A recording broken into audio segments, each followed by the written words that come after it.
Well, this is really funny. You guys cannot say that you were not warned, because people like me that just covered the drama that happened on the TV show, there are other creators who specifically told you not to trust this one.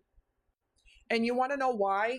Because Lifetime used the entire situation with her showing up to Gypsy's dad's house to paint a narrative that all content creators who legally are within their rights to speak their thought, feelings, expressions, opinions, critiques about Gypsy Rose Blanchard as a public figure, her actions, her words, her choices, and her behaviors.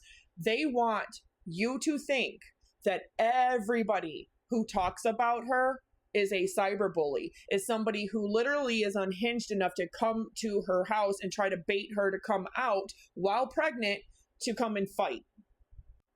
But you can't say that you were not warned, because people that covered all of that drama and covered everything that Ivory Rose Grows versus Ivory Rose Grows Louder had said, the reason why is because we've already seen this play out over a year ago.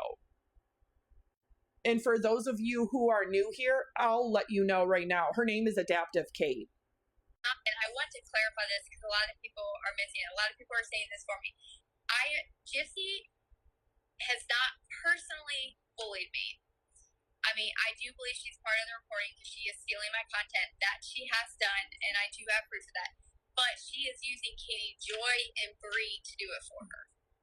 And she does this very often. And Bree will even... That's right. And if you don't know about the Adaptive Kate drama that happened with Gypsy and Bree and Katie Joy Paulson from Without a Crystal Ball from well over a year ago, then you probably don't remember that the same exact thing with Ivory Rose Grows Louder happened, the entire same scenario. Still can't believe this woman begged Nina, Flawless Nina, the beauty influencer, for help because she was being bullied by the Blanchards and Bree. Now she's friends with these people. And that's exactly what it was all about. There was a lot of jealousy. You know why? Because Kate didn't kill her mother and Gypsy did. But Kate herself had at one point over 189,000 followers on TikTok. But that's just never good enough, right? She ended up becoming friends with Gypsy Rose Blanchard. And Gypsy even had the audacity to sit there and try to gaslight everybody to it was Nina's fault.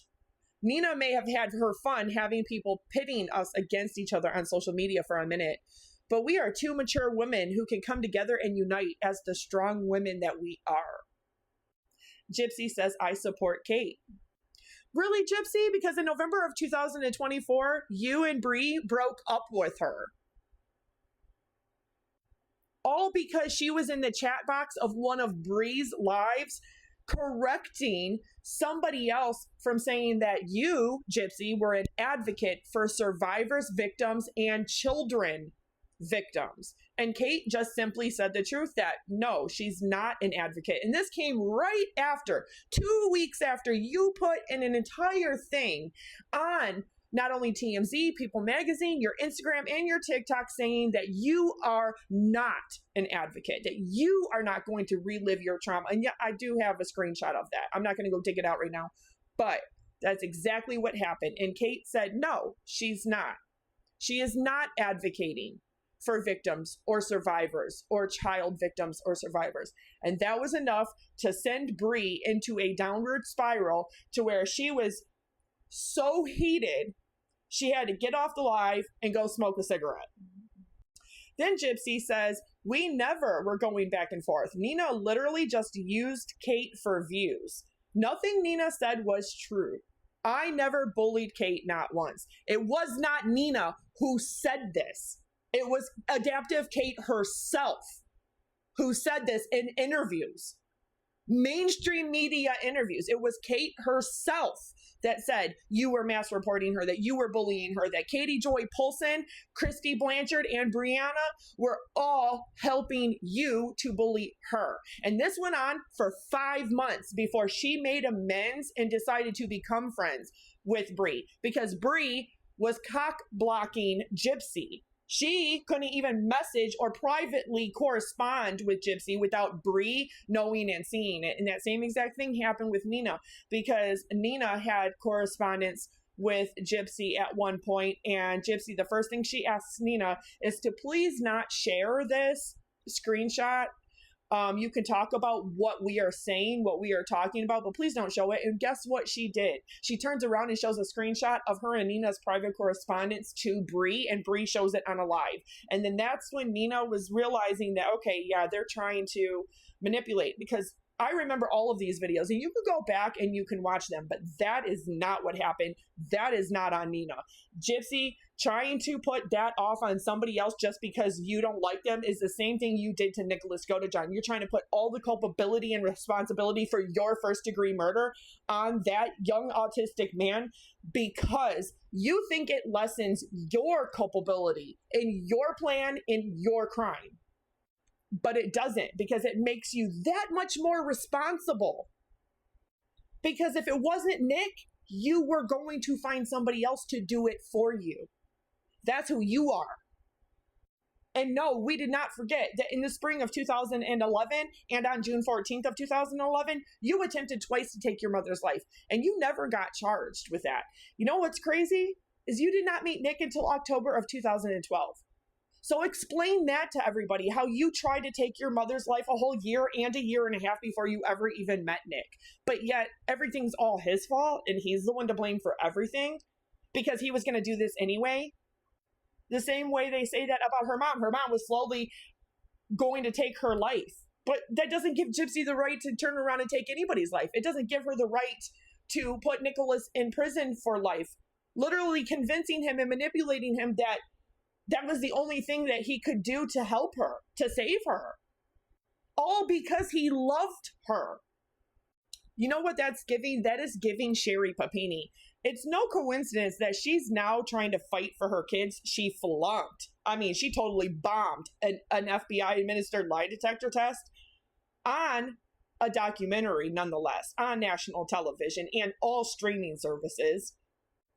But now that she's fighting to try to get supervised visitation or some kind of custody back of her children, she's now claiming that not only was her ex-husband abusive, but her ex-boyfriend was abusive. And that this whole pretending to be abducted for 22 days was really her ex-boyfriend doing it to her when she flunked the lie detector test. She came back as being deceptive. And did she offer an apology for continuously still trying to gaslight and lie? No, absolutely not. So the people that are surprised by this, I'm not surprised by this. I'm very hurt for people in the community who actually were donating to a GoFundMe because she put one up trying to collect $30,000 for a lawyer to fight the bullying. And it wasn't even a week ago, even though she hadn't posted in 6 days, it wasn't even a week ago that Bree had a live and she was making all kinds of insinuations about, woo-woo, where you at? Woo-woo, where you at? Woo-woo, come up here. Oh yeah, she ain't gonna come up here. Oh, woo-woo, where you at? So this screams, do not trust it. Because we already seen this exact thing happen before.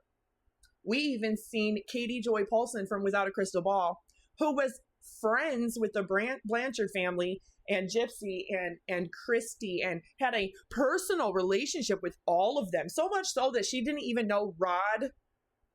His name is Rod, short for Rodney. She was calling him Rob, short for Robert, and Ron, short for Ronald. That's kind of weird because if you know somebody for 5 years, you should know their name. But even Katie Joy Paulson did the same exact thing. The whole adaptive Kate situation. You know what? She was friends with Bree and Gypsy for a very, very short time before they decided they were going to, nope, cutting her off completely. We are done with her. Just because she spoke the truth in the chat of a live panel that no, Gypsy is not advocating. It's the truth. It was the truth then. It is the truth now. She's not advocating for abuse survivors or victims or child abuse survivors. Absolutely not. And in November of 2024, this officially Done. And she still hasn't given you an explanation why.